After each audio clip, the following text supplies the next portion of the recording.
everyone, how are you guys doing today? Today is going to be a wear test of the Forever Skin by Dior.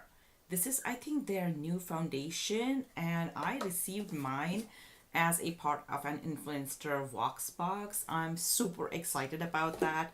So if you don't know about Influenster, I'll tell you guys in a minute, but let's start with the wear test. What I'm going to do is I'm going to prime half of my face with my e.l.f. primers, the same ones that I shared with you in my If I Lost My Makeup video. If you haven't seen that video, you definitely want to check it out. It was kind of a fun video. It is kind of also a beginner's guide, you can say, to buying makeup. If you are, new to makeup and you are thinking about what to buy, those would be products that I would recommend myself to buy if, I didn't know me. And then on the other half of my face, I'm just going to wear the foundation. This foundation claims to be a 24-hour wear. Of course, I'm not going to do a 24-hour wear test. I don't like wearing foundations for that long. But I'm going to stretch this wear test as long as I can. Hopefully, until after my kids go to sleep. And that time I will do a check out and show you and tell you guys what my thoughts are. Alright, so let's get started. So this is what the bottle looks like. The Influenster box came with a little information card which says that this is a new 24-hour high perfecting skin caring foundation and you will love your skin in Dior forever. And on the back side it tells you that it instantly creates a flawless and even complexion with tighter looking pores. From morning to night, the skin perfecting formula enriched in selected skincare ingredients supports skin health day after day to deliver naturally vibrant, shine-free glow. It's supposed to be a medium to full coverage, a 24 hours wear, a radiant finish, an SPF of 35, and it is available in 24 shades. Honestly speaking, looking at the shade range, I feel nice about it. You see like an even distribution almost, you can say, of shades. Well, slightly uneven, but it's not superbly uneven like what we are used to. And this particular foundation is supposed to have pansy extract, which is supposed to be a hydration booster. It helps protect skin from drying, and also rosehip extract, and that is supposed to help protect skin from external aggressors and reduce appearance of pores. The bottle, of course, feels nice. This baby retails for $52, so it better feel nice. The shade I have is 3 Warm Orange. Basically, when you are selecting your shades in Influenster, they don't necessarily tell you what foundation you are going to get. So I had to kind of guess based on the swatches or color dots they showed me on screen. So if the shade is off, which it is quite a bit, I would not blame them. All right. And let me zoom you guys in. And this is my primer free side. So I'm just going to leave it like that. Let me blend it in slightly. The first thing I'm noticing is that it has a pretty strong perfume smell. It actually smells quite nice, quite a bit like J'adore perfume. But do I want perfume in my foundation? A lot of people complain that a foundation smells like chemicals, and basically all makeup is chemicals. Everything pretty much is chemicals. So I don't mind it smelling like chemicals because it is chemicals. Anyways, so I'll cover the rest of my face later. Let me just quickly do the priming on this side. So as I mentioned earlier, this baby retails for $52 and you get 30 ml or 1 fluid ounce of product in here, which is pretty standard. So the active ingredients are oxynoxate and titanium dioxide, probably the ones that are providing us the SPF. So we'll have to kind of do a flash test and see how this one scores. Hopefully it won't give us a terrible flashback. Oof, my skin is starting to feel a teensy bit itchy on this side. One thing I should point out that I just received my bottle, right? And I'm pretty sure since this is a new foundation, it has just been created. The expiry date on this is 9/19. So is it supposed to only have a shelf life of 6 months? You want to be aware of that when you buy the product. The formula is pretty thin, as you can see. I'm going on my primed side now. It is really light for me. Did they say medium to full coverage? They did. On this side, I think I'm gonna try using my sponge. So if you pay attention to my under eye area, I think that is true. It is kind of a medium to full coverage, which makes it even more important for it to have a good match to my skin tone. So I'll probably have to go to Sephora and see if they would exchange it for me. Would they? Maybe they won't.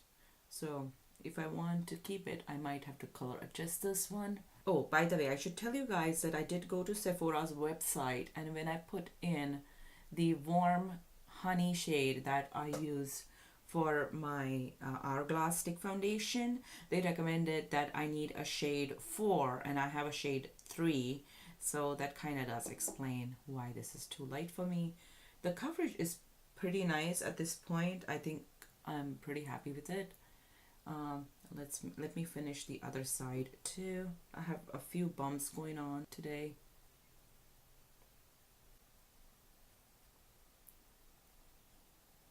It does have a slight radiant finish to it, as you can see, but it's pretty minimal. It's not as much as I am used to.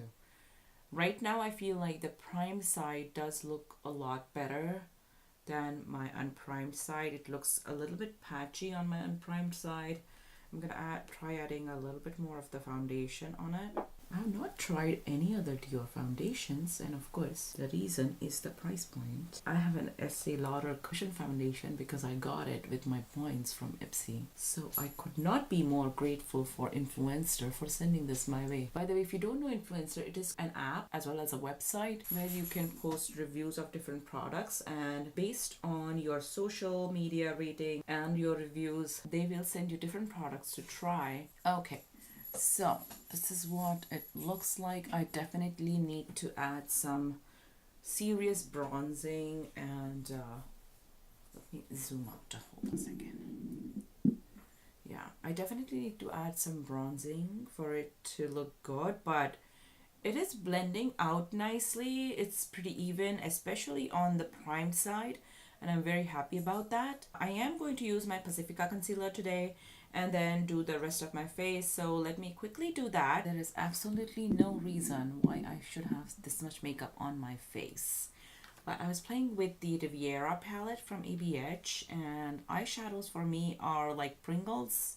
Once I start, I can't stop. Anyways, I just went out and did a little flash test because this product has SPF in it. And I can't tell if I'm getting flashback or not, but at the top of my cheeks, I pretty much only have the foundation on. So you guys let me know in the comments below what you guys think, all right?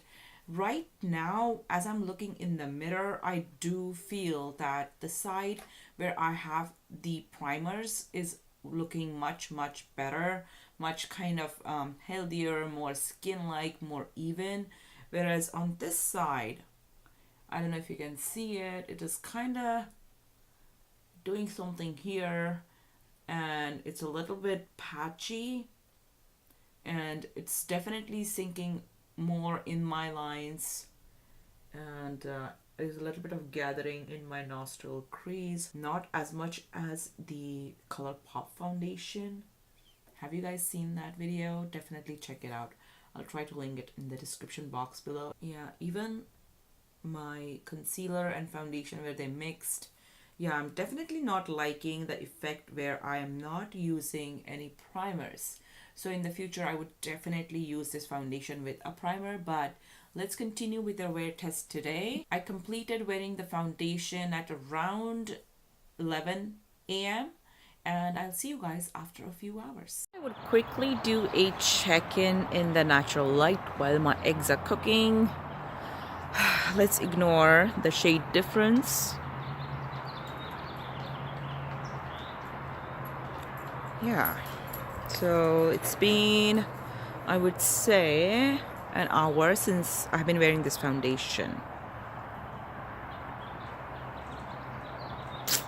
Okay guys, the time is about 5:20, so we are at a 6-hour 20 minutes mark right now. And overall, I feel like on this side where I have just the foundation, I have been feeling like a slight bit of drag, almost as if like my skin is feeling more dry on this side.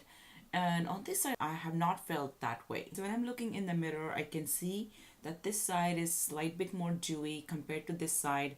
This side looks a tad bit more dry. Under my nostrils, I have a slight bit of gathering, nothing significantly different.